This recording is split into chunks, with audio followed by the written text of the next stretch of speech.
Hello and welcome to Good Game. The show for gamers, by gamers. I'm Junglist. I'm Kapowski. Today on the show, it's huge. We've got Jeremy from Pwnage. We take a masterclass in Battlefield 2. Kapowski here gets owned by some of Australia's top cricketers. We review the new Dawn of War expansion, Dark Crusade. But first, let's take a look at gamer news.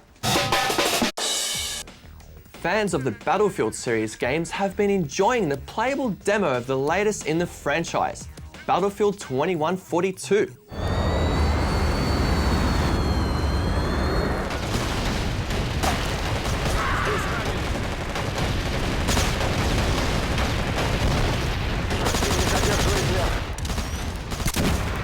Australian servers are already heavily populated with fans giving it a thumbs up on the Good Game forum so far. The full game is set for release later this month. Lacey Chabert, who was the voice of Meg in the first series of Family Guy and Claudia in Party of Five, is going to make her game debut. She's going to voice Princess Elise in the upcoming Sonic the Hedgehog, due out for the Xbox 360 in November and for the PS3 when it launches. International Business Times reports that Nintendo are well on track to meet production dates of the new Wii console. IBT analyst Alex Guana says that 2 million units have already been produced, with a further 7 to 9 million expected to be manufactured before the end of the year. It's still not announced just how many of these will make it down under, but Nintendo have confirmed that all is on track for the December 7th Australian launch.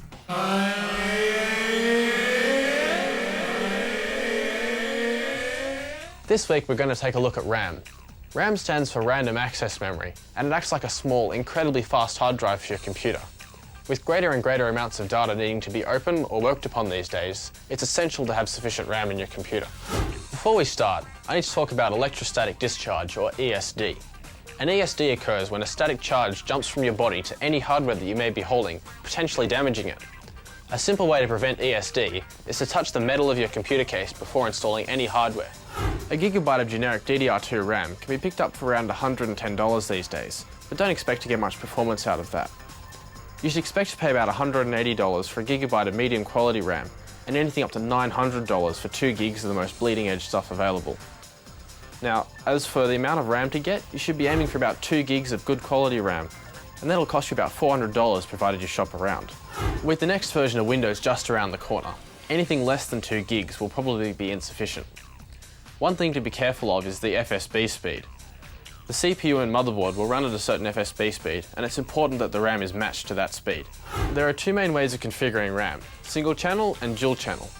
Dual channel increases the data bandwidth between the RAM and the rest of the system, and is the best configuration for gamers, so make sure you buy a matched pair of RAM sticks so you can run your RAM this way. If you follow our recommendation, this would mean getting 2 1GB sticks to put in your system. What we're putting in our gaming machine is 2 gigs of PC2 6400 RAM in dual channel configuration. This RAM comes with low timings and has a heat spreader on it, so it's great for gaming and performance. To install a RAM, simply open the tabs on the motherboard, align the RAM and gently push it in. It will only go in one way around due to an offset notch in the stick of RAM.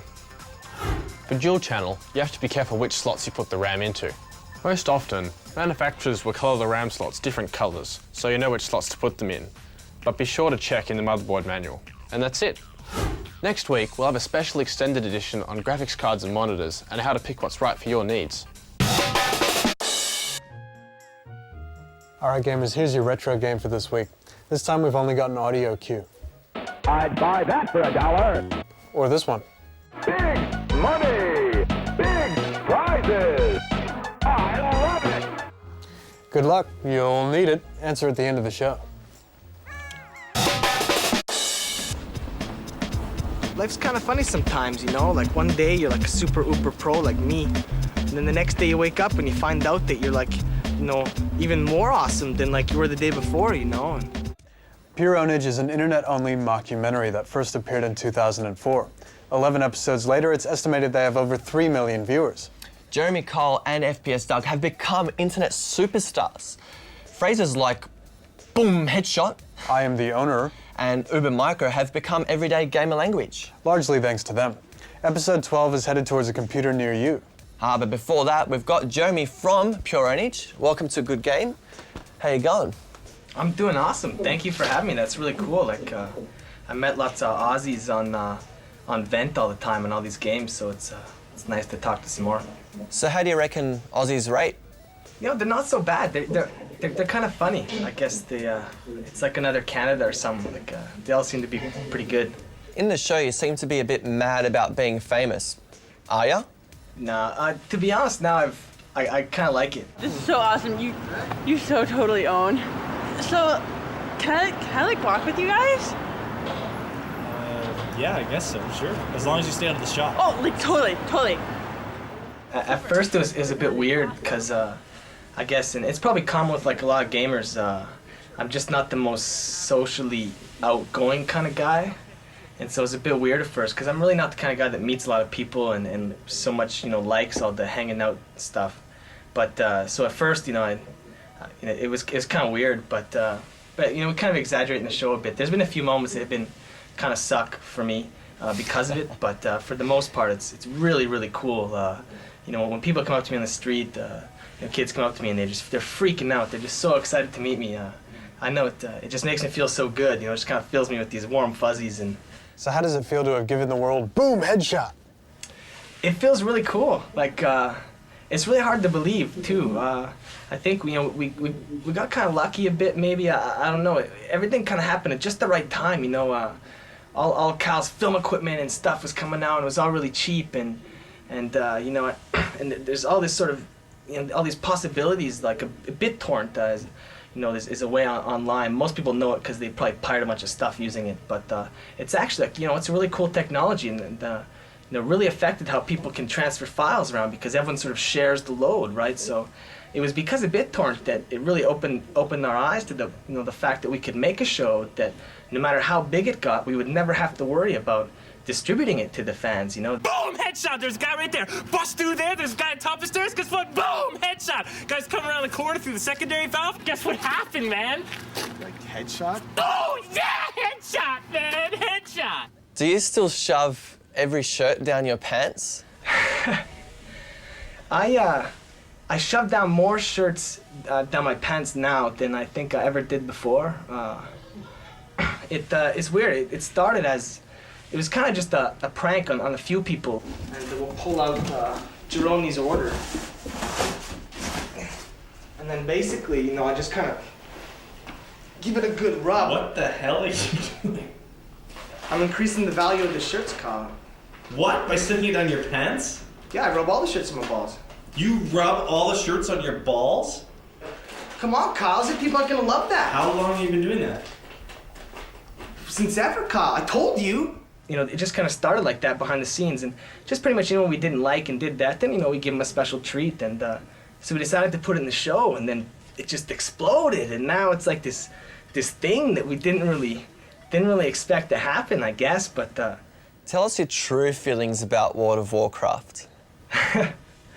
well, I guess my feelings about WoW, I guess they're kind of the same feelings I have about most MMOs in general. It's kind of the whole genre, right? And I do have experience with it all. I mean, I play almost every game, so I mean, it's not like WoW was the first time I ever touched an MMO. You know, I played EQ a bit, and I played UO, and I played DOC, and I played Star Wars Galaxies, and I played a lot, but my feelings about the genre is that it's not really a game. I kind of see it more as a hobby, you know, something like building a train in your basement for fun or something.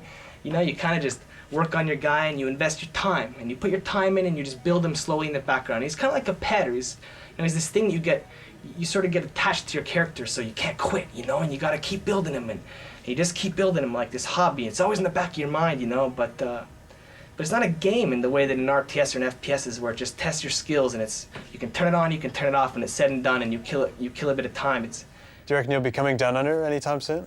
Yes, I think that is absolutely going to happen. As to when, that's we don't know.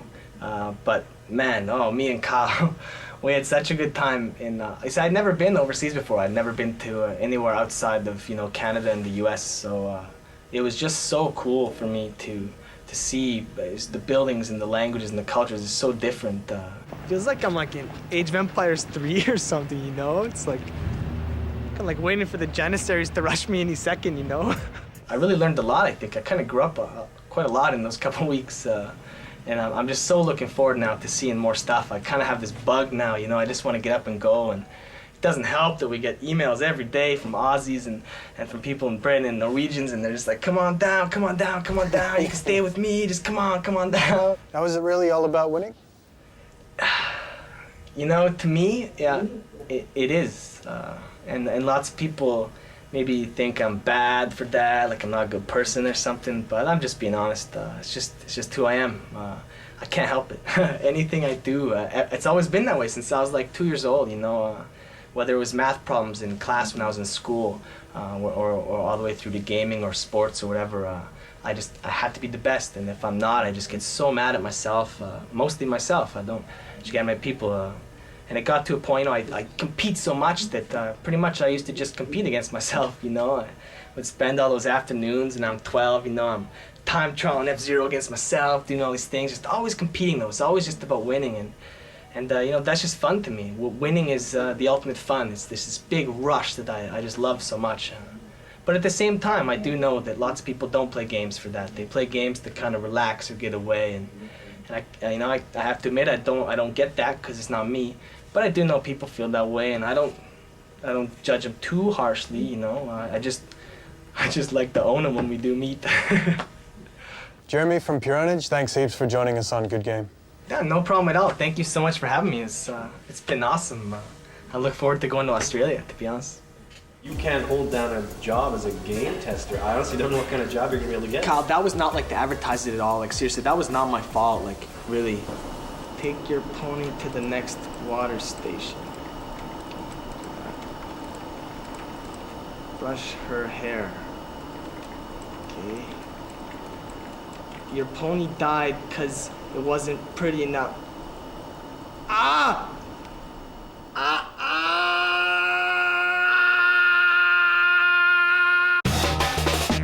Good game. And the winner for the best review on the forums goes to...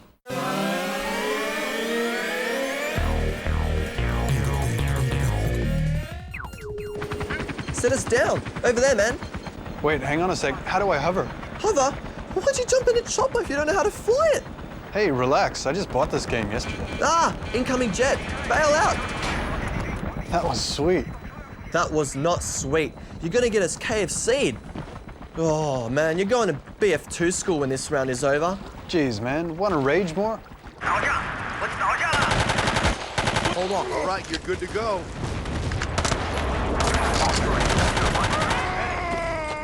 Ha! That's how it's done. Now off you go. All right, fine. I'm off. Just remember, I own you at CS. So, Kugel from the AEF. How you going, man? Not too bad. And you're going to be showing us how to play Battlefield 2.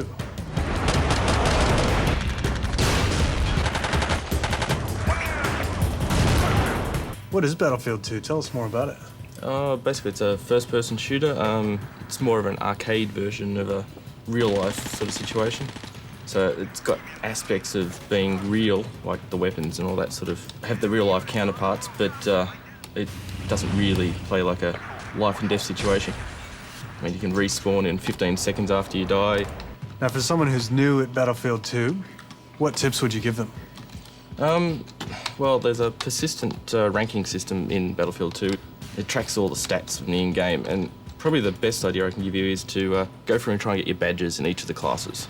If you go through and try and get each badge in turn, you'll learn so much about the game, because you're getting forced to play a kit rather than just running around randomly. And when you say kit, what do you mean? There's 7 different kits. You can play as a medic or an engineer, special forces, so you can have a little C4 demo pack, so you can go around blowing stuff up, which is always fun. All of them have their own differences to them, really. Different weaknesses, different strengths. You can do some really nasty stuff like sniping people from a distance, which really annoys people quite a bit. Oh. And for someone who's starting out, what kit would you recommend? Probably the medic kit. It means you can heal yourself as you're going along, and you can heal your teammates if they die and revive them, which is always useful. Sarah, I've got going and I'm getting good at the kits and I've got the badges. How would I rapidly increase my skill level? Play one kit constantly for 20 hours or something. That would really get you going. Yeah, one kit constantly, and just specialise in that for a while. Then, once you got good at that, switch to another one, and then try and own the kit you were just doing, basically. So you'll know its strengths and weaknesses, and you can target them better. If I wanted to get into some competitive clan warfare sort of stuff, what should I get good at? If you're good at everything, you can go into a clan and you can take any role. Some things it's a bit harder to specialise in. Jets is one, because there's only usually at the maximum about 2 jets per side. Means trying to get one is a pain in the backside. Yeah.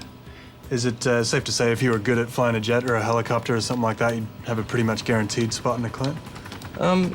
Sometimes, but it also depends on if you play as a team player in the clan. What do you mean by team player?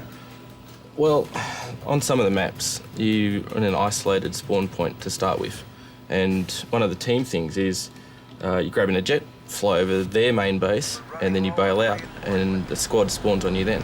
Otherwise, you can be stuck out on the aircraft carrier, which is usually the isolated spawn point for the entire game, and that gets really boring. If you're going to take any kind of armour, take the engineer kit as you do it, because you can heal other vehicles without getting out of your own. And 2 or 3 tanks with an APC, or a Jeep even, all as engineers, you're basically unstoppable unless you get an arty strike or a jet basically bombing you all perfectly. And that really makes a difference. Now, how do you usually communicate with your other teammates? How important is that? Oh, it's very important. In our clan, the AEF, we have a thing called Ventrilo, and it basically allows you to have 30 or 40 people all in the one channel, and so you can hear what's going on, you can track your movements and say, oh crap, there's a guy over there. You can run towards him and fix him up, or spawn there if you need to. Keep it simple. Try and talk about yourself in the third person, as in Kugel is at the flag, or Kugel's defending the flag, or stuff like that, rather than I'm here, I'm there, there's a tank coming around the side. One of the big things is on the mini-map is some people use a rotating one, so it'll follow where you're pointing, but that's not as useful as having a static one and then using the north, south, east, west. I guess the other big point is it's all squad based. If you get a decent squad, you can just roll through the game without any problems. Taking out points, the more people you have, the quicker the flag goes down, the quicker that's your point. And what would you say a good squad would be? What makes up a good squad? Good squad, you're looking at 1 or 2 ATs to take down any armour you come across, a support person for the ammo and the big machine gun, 1 or 2 medics. And the assault class can be useful, but the medics, because they can heal themselves and heal teammates, are actually more useful, and their guns are actually more accurate on the whole. Excellent. Well, I'm going to go try this stuff out, man. I'll see you on the battlefield, Kugel. No worries. Catch you then. Probably own you too. Oh.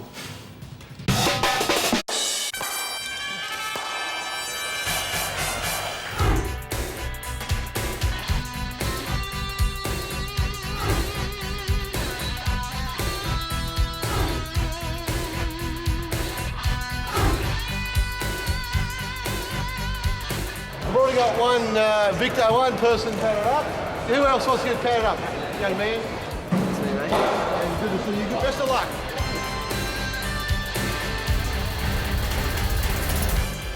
All right, I think it's time to own some noobs. Let's do it.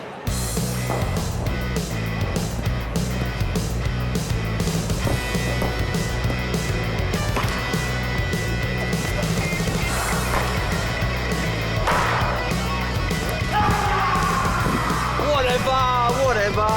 Get out of here.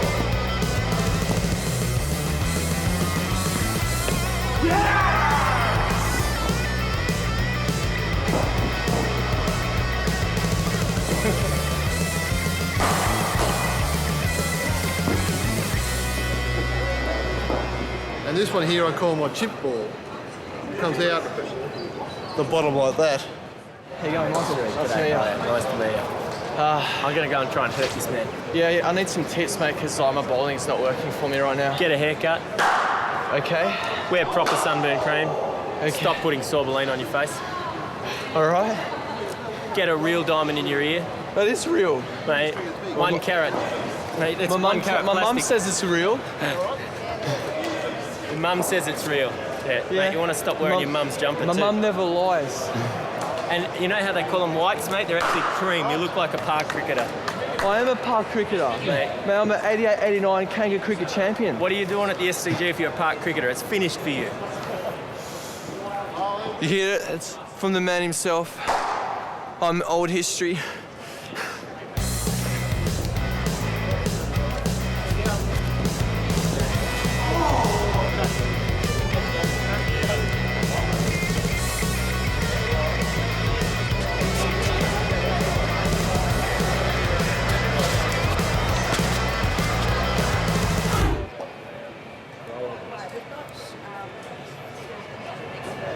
Fuzzy. We're very Hello, nice to meet you. You need the right protection to play this game.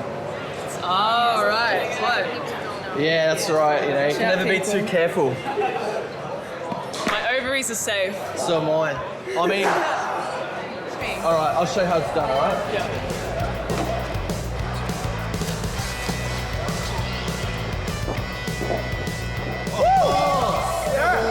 She's better than me. Yeah. Being beaten by a girl. Catch it! All right, boys. Step aside, mate. Okay, I'm just going to score you guys on how to play. Oh, that's out of here.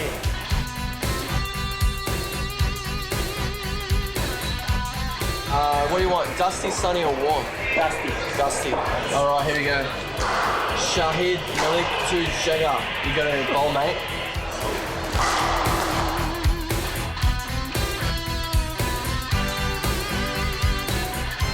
Here we go. Oh! Then we get from it, no balls with them. Oh! He's way too big, no balls. Oh, that was close. Yes. Oh! Good shot. Is that a 6? No. Oh, no. That's amazing. Run. I don't actually. Oh, you've been running. Oh, no, you haven't. How many runs do I get? 1. Oh. You're all mediocre. What's going on? That's what it is. See, I'm on dark horse. I thought that you might be a little bit better on a computer game than you are in the nets. Unfortunately not. Yeah, version 05 is just so much easier.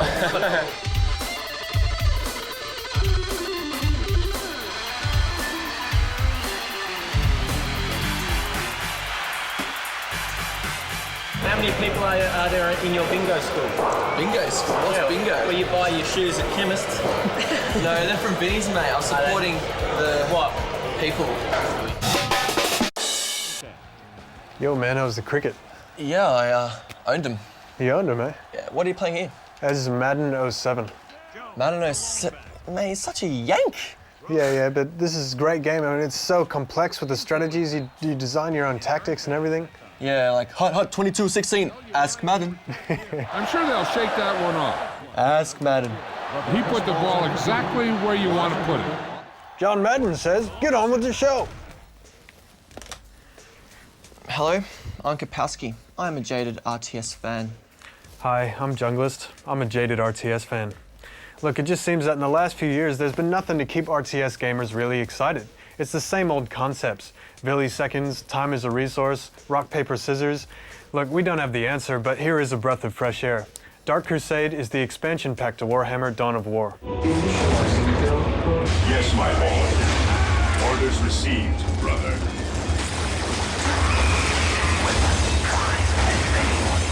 Dawn of War is a futuristic real-time strategy game. It's based around Warhammer 40,000. There are 2 main resources, power and requisition from your main army. Up in space, there's an armada of ships. They send you troops, vehicles, and buildings. How do you get this, you ask? The more strategic points you hold, the more requisition you gain, and the more stuff you get. The early part of the game is customizing your squads of infantry. You can change what guns and abilities they have to suit your strategy style. The expansion pack Dark Crusade features 2 new races. The Tau Empire is actually an alliance of 2 races. The Tau can shoot farther than they can see, so they need little stealth guys to sneak up ahead and spot for them. Their allies, the Kroot, are close combat specialists, and they like to eat people after they kill them. So there that is. Then you've got the Necrons, which answer the question, how do I get an undead race into a futuristic game? Undead robots. It's brilliant. The Necrons only use 1 resource, and that's power. The basic units of the Necrons are very weak, but they're free, and they can be summoned to any Necron building around the map.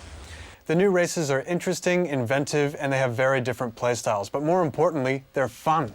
The campaign mode is a risk-style game, conquering territories one at a time. Every time you attack or defend, it's decided by a game of Dow. Yeah, I did find the cutscenes were a bit lacking, but it did make up for it in the storyline. It had a lot of depth. But the voice acting, yeah, I just found it just bearable. Yeah, can we show a bit of that, actually? The Ethereals, leaders of the Empire. That voice can get annoying after a while. Now, here's something interesting for an RTS. I installed the game, I clicked LAN, Jung installed the game, he clicked LAN, and it worked. I know, weird. Just like the original, still runs quite well on middle-range PCs. Also staying true to the tabletop gamers by having the paint your own army feature. Just like the original, you can't zoom out far enough. And just like the original, the AI and the pathfinding was something like out of the 90s. The cool thing is it is priced as an expansion and it is a standalone game, so you'll be able to play it without the original vanilla version. However, you do need the vanilla version to play all the old races online. And that is very cool. Look, I came really close to giving this game a 9 out of 10. I had that much fun with it. But the AI just brought it a bit down for me. So 8 out of 10 for me. Jaded RTS fans, you will have fun with this game. Look, I agree. The new races are pretty cool, but the AI really did do it for me, so I'm going to give it 7 out of 10. 30 seconds until taking hold victory. Well, that's all we've got time for this week. But before we go, I know the name of the game for this week, Jung. Go on. It's Smash TV. This classic arcade game made its debut in 1990, and it's been out on a lot of consoles. This version was for the Super Nintendo. You know, that was actually set in the future of 1999. You gotta love that host, though. It was a pretty tough game to play. I never did make it to the Pleasure Dome. I love it. Next week, we get challenged again. It's another Ruffle Cup. We'll be taking a look at the new Sims 2 expansion, Sims Pets. Dr. Neil rescues another noob. Keep those reviews and comments coming to our forums. Junglist out. Kapowski out. Hey, where's Peanuts, man? Ask Madden. What do you want to eat? I'm hungry, man. Ask Madden. Is Kapowski a noob or is Kapowski a noob? Madden says no.